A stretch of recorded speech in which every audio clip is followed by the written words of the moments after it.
살아계시는 하나님, 일하시는 하나님, 오늘도 임마누엘로 함께 하시면서 말씀하십니다.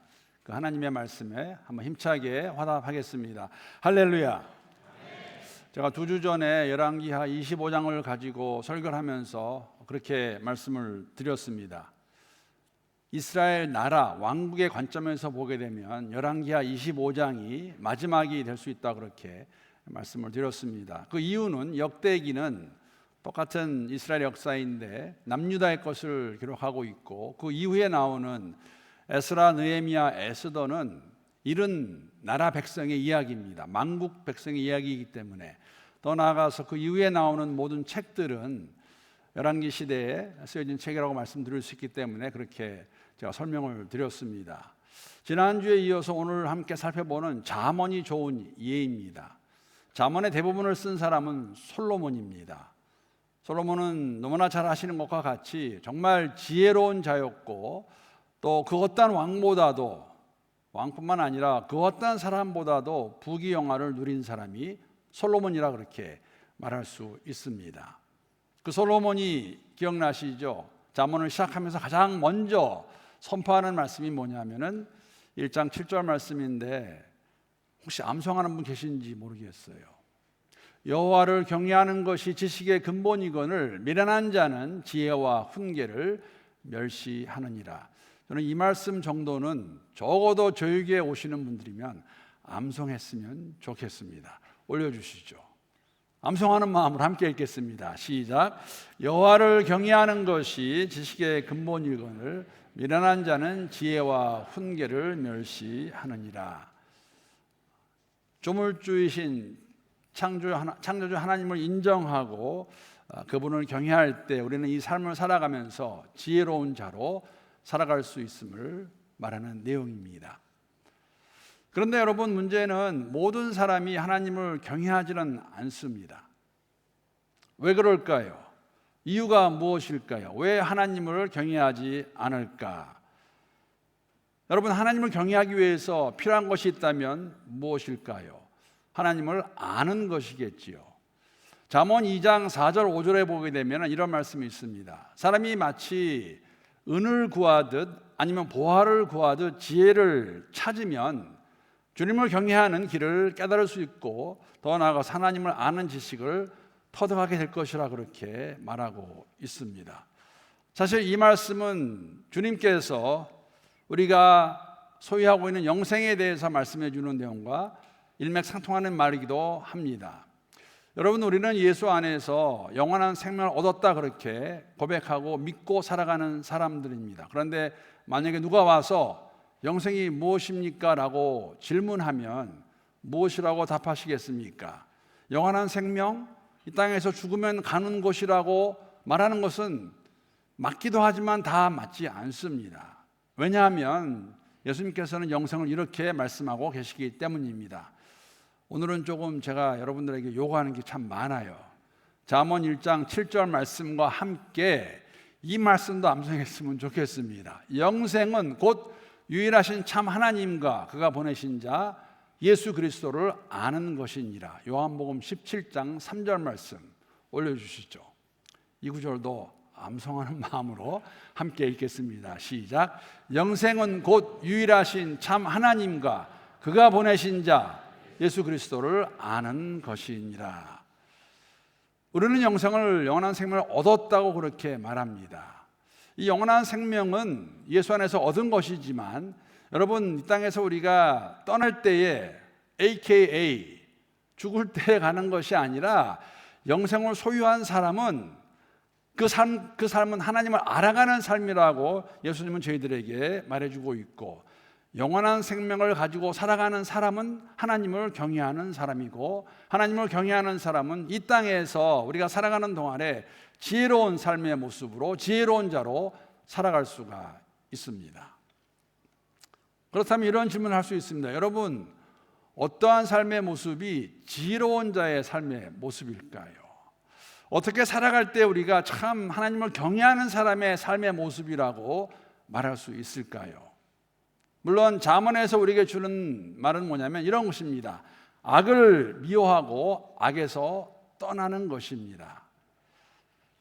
좀 더 우리에게 자세히 주는 말씀은 여러 가지 악을 미워하고 악을 떠나는 모습이 어떠한 것일까? 그러한 모습 중에 하나가 사실은 입술에 관한 것입니다. 오늘 본문 20절 말씀 보게 되면 이렇게 기록하고 있습니다. 제가 다시 한번 읽어보겠습니다. 거짓 입술은 여호와께 미움을 받아도 진실하게 행하는 자는 그의 기뻐하심을 받느니라. 하나님이 정말 싫어하시는 것인데 그것이 무엇이냐면 거짓 입술입니다. 악을 미워하고 악을 떠난다는 것은 뭐냐면 거짓 입술로부터 떠나는 것을 말하고 있습니다. 성경을 보게 되면 말, 입술, 언어에 대한 내용이 참 많이 있는데 집중적으로 이 말에 대한 가르침이 있는 곳이 구약에서는 잠언이라고 말씀드릴 수 있고 신약에서는 복음서입니다.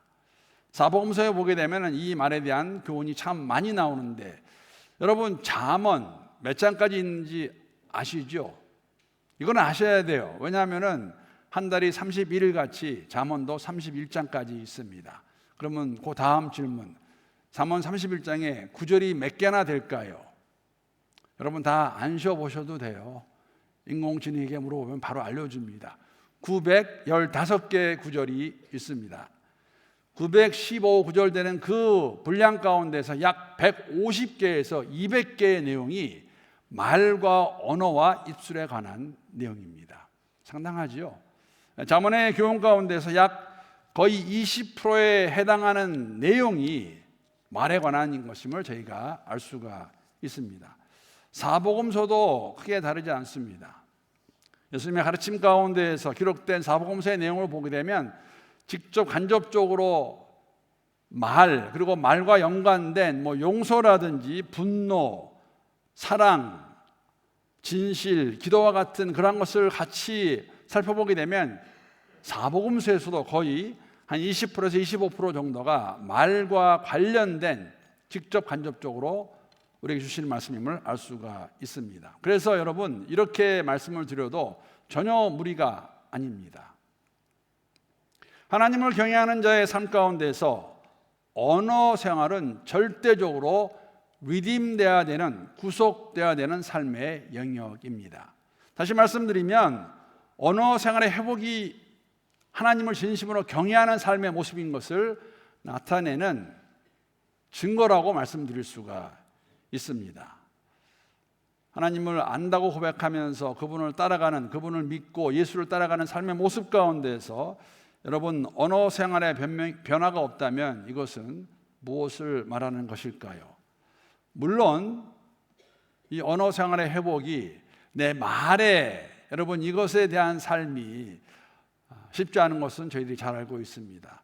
가장 큰 이유가 있다면 사람이 타락했을 때 가장 먼저 나타난 이 모습이 언어의 부패이기 때문에 그렇습니다. 이런 이야기입니다. 여러분 다 잘 아시죠? 하나님께서 아담을 잠들게 하시고 그의 갈비뼈를 취해서 여자를 만듭니다. 아담이 하와를 처음 만났을 때라는 단어는 옳지 않아요. 처음 보았을 때 자다가 깼거든요. 그 여자를 하와를 보고 가장 먼저 한 말이 무엇인지 아시죠? 내 뼈 중에 뼈요 살 중에 살이라. 뼈 중에 뼈, 살 중에 살. 그렇게 얘기했을까? 그런데 여러분 그에게는 가장 최고의 찬사였습니다. 이거를 영어로 표현하면 이렇게 하면 돼요. 한마디로 그냥 아시잖아요. 와우. 한국말로는 요새는 이것도 천천히 말하더라고요. 대박. 그런데 앞에다가 또 붙여요. 짱 대박. 이렇게 하와를 처음 본 아담의 고백이었습니다. 아담이 그를 보면서 기뻐서 어쩔 줄 모르는 그러한 말이었는데 그렇게 말했던 그 아담이 선악을 알게 하는 나무의 열매를 맺고 난 다음에 뭐라고 말했을까요? 창세기 3장 12절 말씀 보게 되면 이렇게 기록하고 있습니다. 이 말씀 한번 함께 읽어보겠습니다. 시작. 아담이 이르되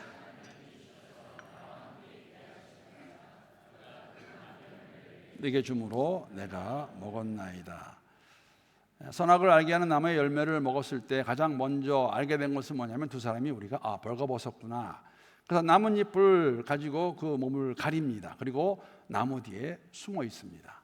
하나님이 찾아오시죠. 어디에 있느냐? Where are you? 했을 때 여러분, 하나님이 몰라서 물으셨을까요?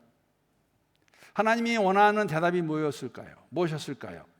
우리가 잘 알고 있는 것은 뭐냐면, 하나님이 원하시는 것은 아담의 솔직한 고백입니다. 하나님, 제가 먹었습니다. 잘못했습니다. 그런데 여러분, 처음 하와를 보았을 때는 내 뼈 중에 뼈요 살 중에 살이라고 말했던 그 아담이, 하나님, 이 여자가 내게 먹으라고 그래서, 사실 여러분 그 변명은 어디까지 가냐면 하나님 때문에 먹은 거네요. 하나님이 만들어주시지 않으셨습니까? 여러분, 창세기 3장은 사람이 어떻게 하나님과 관계가 깨진 것을 말해주고 있는 것이 맞습니다. 그런데 아담과 하와와 하나님이 개입하셔서 말씀하시는 대화를 보게 되면, 사람이 타락하고 난 다음에, 불순종하고 난 다음에 가장 먼저 부패한 것이 사실은 입술입니다. 말입니다. 우리에게 보여주는 내용이죠. 그래서일까요? 오늘 본문 21절에 보게 되면 이렇게 말합니다. 죽고 사는 것이 혀의 힘에 달렸다라고 말합니다. 죽고 사는 것, 우리가 너무나 잘 알고 있는 겁니다. 경험적으로 내 한치도 안 되는 이 혀를 어떻게 놀리는가에 따라서, 어떻게 내뱉는가에 따라서 사람을 세울 수 있고 위로할 수 있고 격려할 수 있는가 하면, 사람을 힘들게 할 수 있고, 아니 힘들게 하는 정도가 아니라, 우리 그런 말 하지 않습니까? 말로 사람을 어떻게 할 수 있다? 죽일 수 있습니다. 오늘 본문 21절의 말씀입니다. 죽고 사는 것이 혀의 힘에 달렸다고 말하고 있습니다. 여러분과 제가 하나님을 안다 고백하면서 하나님을 경외하는 자라고 말한다면, 지혜로운 자의 삶이라면 우리의 입술이 내뱉는 말이 어떠한 말이 되어야 될까요? 어떻게 말을 해야 될까요? 무슨 말을 해야 될까요? 오늘 본문 말씀 보게 되면 17절 말씀입니다. 이렇게 기록합니다. 진리를 말하는 자는 의를 나타내어도 거짓 증인은 속이는 말을 하느니라. 하나님을 경외하는 사람, 지혜로운 자의 삶을 살아내는 사람의 입술은, 그 혀는 진실을 말하는 혀입니다. 진실. 사실 17절의 배경은 법정입니다. 여러분, 거짓 증인은 사람을 죽일 수 있습니다.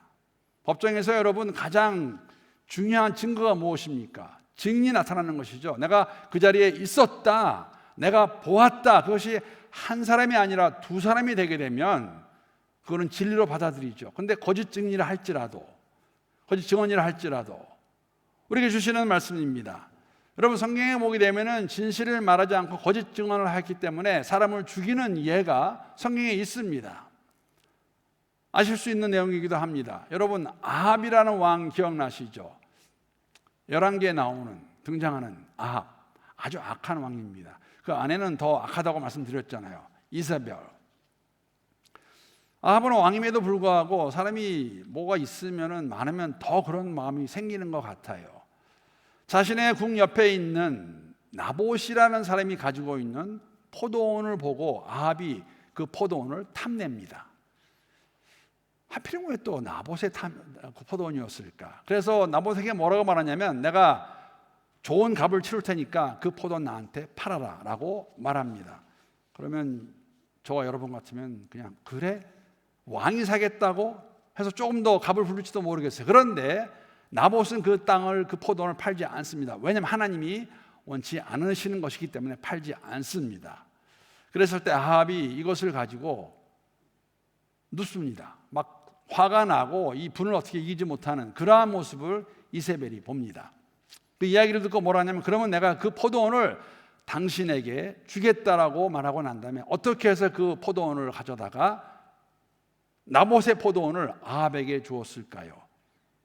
거짓 증언 두 사람을 세워가지고 이 사람이 하나님을 모욕했다라고 말해서 그 나봇을 죽이고 그 땅을, 포도원을 뺏어다가 남편인 아합에게 주는 것이죠.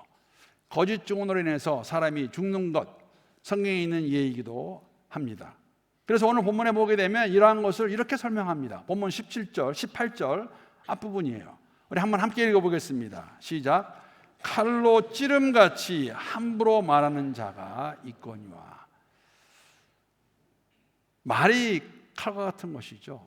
칼로 찌름같이. 여러분, 칼로 찔림 당하면, 칼로 찌르면 어떻게 될까요?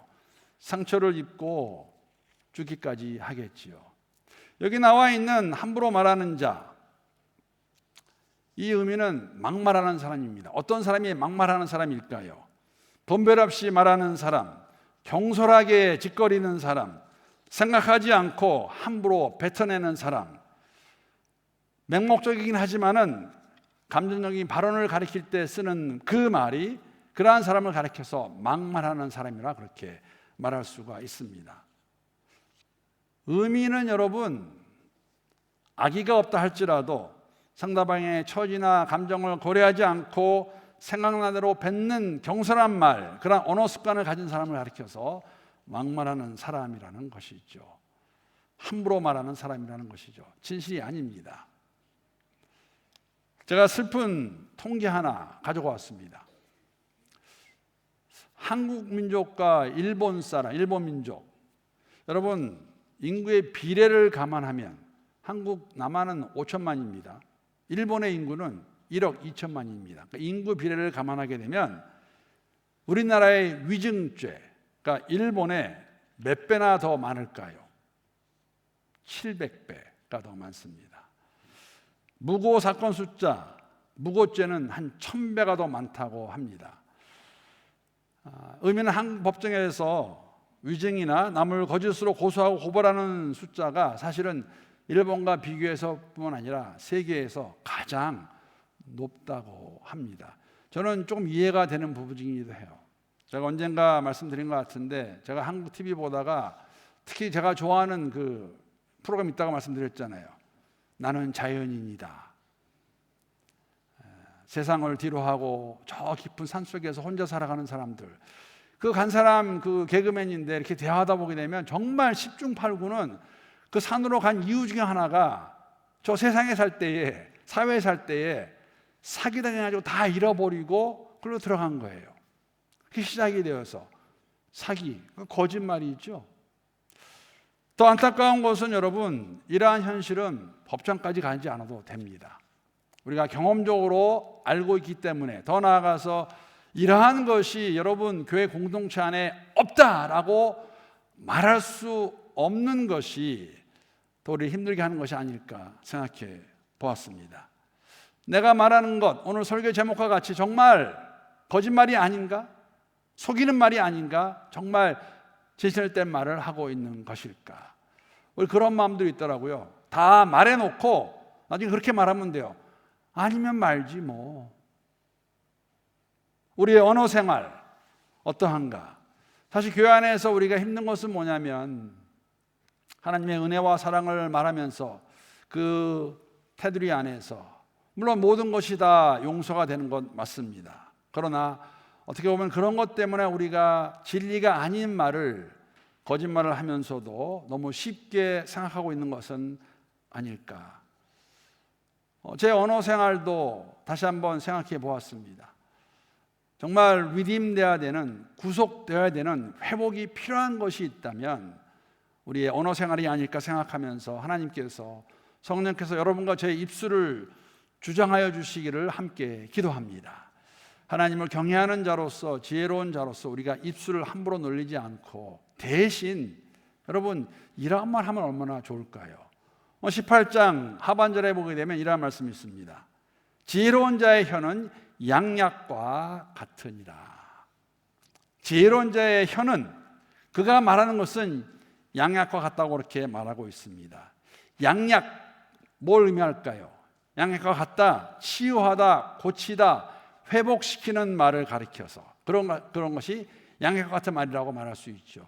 이 원어, 이 단어의 원어는 사실 여호와 라파의 그 라파, 치유하신 하나님의 그 단어의 근원이 되는 말입니다.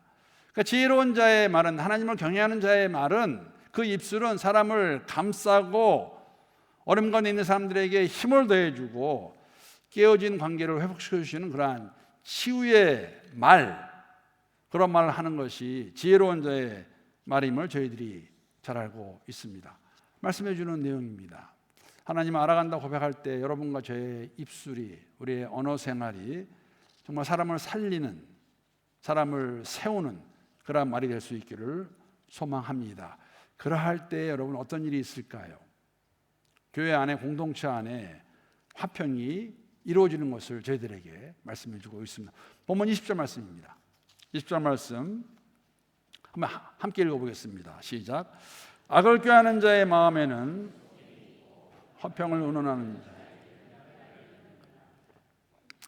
악을 꾀하는 자, 어리석은 자입니다. 1장 7절 말씀, 여호와를 경외하는 것이 지식의 근본이거늘 미련한 자는 악한 사람입니다. 하나님을 경외하지 않는 사람입니다. 하나님을 모르는 사람입니다. 지혜와 훈계를 멸시하느니라. 지혜로운 자의 말은 공동체 안에 화평을 가져올 것입니다. 우리가 너무나 잘 알고 있는 내용이에요. 경험적으로 알고 있다고 말할 수 있는 내용입니다. 우리가 교회 안에 지체 간에 어려움이 생기면 정말 그 어려움에 10중 8구 아니 열이면 열 다 내 혀놀림으로 인해서 그렇죠? 말을 잘못해서 어려움을 가지고 있는 거 알 수가 있습니다. 그러나 지혜로운 자의 말은 공동체 안에 화평을 가져오는 것을 저희들에게 말해주고 있는데 말의 힘, 말의 능력이 어떤가를 저희들에게 보여주는 것이죠. 말의 힘, 여러분 제가 이런 예화 들은 적이 있습니다. 아주 오랜 옛날에 장터에서 시장에서 푸줏간을 경영한다는 말이 그런데 푸줏간을 가지고 있는 그 백정이죠. 박등만이라는 사람이 있었습니다. 그 박등만이 가지고 있는 그 푸줏간에 양반 두 사람이 고기를 사러 옵니다. 한 사람이 이렇게 말합니다. 야 만드가 고기 한 건 다오. 이렇게 말했더니 그 만득이 네 하고 고기 한 건을 떼어서 주었습니다. 그런데 같이 온 다른 양반이 고기를 사러 왔으니까 고기를 달라고 그러는데 이 양반은 또 말을 그렇게 거칠게 하지 못해요. 아무리 백정이라 할지라도 그렇게 말하지 못하고 이렇게 말합니다. 이보시게 박서방 고기 한 근만 주시게나. 그랬더니 그 박등만이 네 하고 고기 한 근을 썰어 주는데 순간적으로 그의 얼굴에 약간 이 웃는 모습을 볼 수 있었습니다. 두 사람 다 고기 한 근을 받았습니다. 그런데 먼저 받은 사람이 고기를 보니까 자기 한 근이 같이 온 다른 양반 그 한 근보다 상당히 작은 거예요. 그래서 왜 이렇게 작을까 하면서 그 첫 번째 양반이 그 박만득에게 이렇게 말합니다. 야 이놈아, 같은 한 근인데 왜 내 거는 요만큼 되고 왜 저 사람 것은 이만큼 되냐라고 말했더니 박만득이 이렇게 말합니다. 네, 손님 고기는 만드기 놈이 자른 것이고 저분의 고기는 박서방이 자른 것입니다. 예화이긴 합니다. 말의 힘, 말 잘해서 손해볼 거 없지요. 여러분, 우리의 공동체 안에서 우리가 하나님을 알고 있다, 하나님을 경외한다고 살아가는 사람들입니다. 우리의 말이 가정에서, 일터에서, 그리고 교회 공동체 안에서 어려운 사람들에게 힘이 되고 힘없는 사람들에게 용기를 부어주고 교회를 세우며 화평을 이루어가는 그러한 아름다운 복된 말이 될 수 있기를 주님의 이름으로 축복합니다. 사실 주님께서 하신 말씀이 있어요. 이런 말이 어떻게 가능할까? 어디로부터 나오는 것일까? 누가복음의 말씀입니다. 누가복음 6장 45절을 보게 되면 이런 말씀이 있습니다. 선한 사람은 마음에 쌓은 선에서 선을 내고 악한 자는 그 쌓은 악에서 악을 내나니 이는 마음에 가득한 것을 입으로 말함이니라. 우리의 마음이 어떤가에 따라서 우리의 말이 그대로 나오겠지요. 선한 마음에서 나오는 것은 선한 말이고 악한 마음에서 나오는 것은 악한 말입니다. 여러분과 저의 마음이 어떻게 선한 마음이 될 수 있을까요? 다른 방법이 없습니다. 하나님의 말씀입니다. 여러분, 영생은 곧 유일하신 참 하나님과 그가 보내신 자 예수를 아는 것이니라. 여러분과 제가 아는 하나님, 여러분 어떻게 알고 계십니까? 무엇을 근거로 하여 알고 계시는 겁니까? 예수, 오늘 저희가 성찬식을 거행합니다. 이거 왜 하는 겁니까? 이거 사람이 시작한 거 아닙니다. 제가 시작한 거 아닙니다. 예수님께서 하신 말씀이고 그 말씀이 기록되어 있기 때문에 여러분과 저의 마음이 하나님 말씀으로 가득 차 있을 때, 여러분과 제 마음이 하나님의 말씀에 움직일 때에 우리가 하는 말은 선한 말, 아름다운 말, 사람을 세우는 말, 사람을 살리는 말을 할 것입니다. 그렇지 않으면 세상과 똑같이 말씀드린 대로 여러분, 세상의 것들이 교회에 들어와서 우리 공동체 안에서조차도 우리의 혀놀림으로 인하여서, 우리가 내뱉는 그 말로 인하여서 상처를 주고 아픔을 주고 교회를 힘들게 한다면 그러한 모습이, 그러한 혀가 하나님을 경외하는 지혜로운 자의 혀일까요? 언어생활이라고 말할 수 있을까요?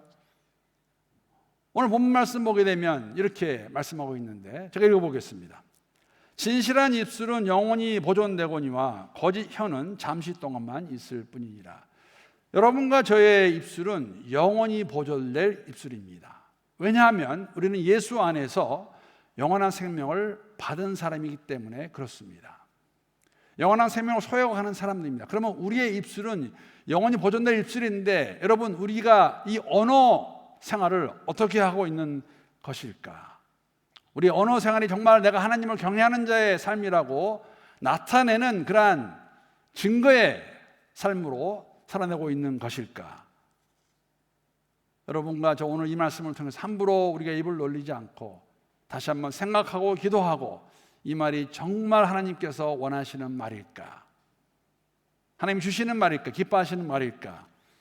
믿음의 장성한 분량에 이르기까지 우리의 언어 생활이 더욱더 주 안에서 아름답게 구속되어 가는 그런 복을 누릴 수 있는 우리 모두가 될 수 있기를 우리 주님의 이름으로 축복합니다.